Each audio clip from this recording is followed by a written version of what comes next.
Thank you for watching, liking, commenting, sharing, and subscribing right now. Based on the amount of feedback that we get, especially when we talk about gaming in this particular channel, I know there are a lot of gamers in our audience. And for that reason alone, we took a deeper look at a recent study that was published and also published our, findings and summation of this particular study on lockergnome.com. The article is linked in the description. You may want to look at it if you are a gamer or if you know of a gamer.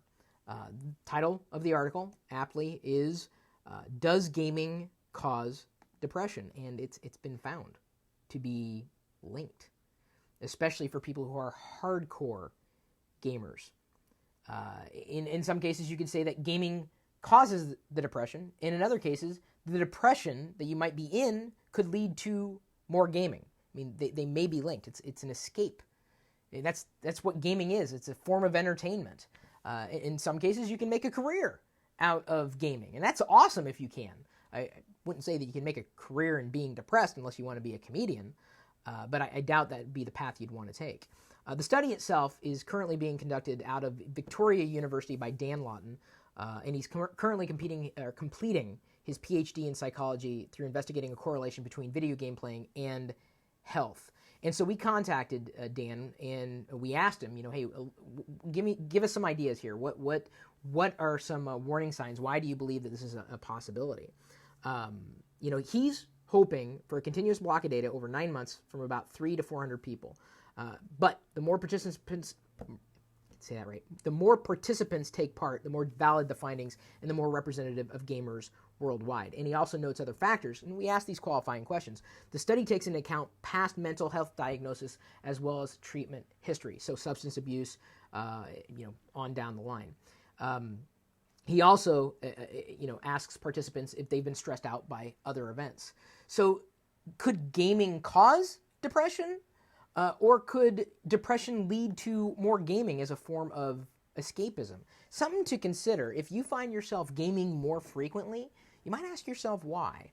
It could be because you're trying to increase your dopamine excretion. You're happy.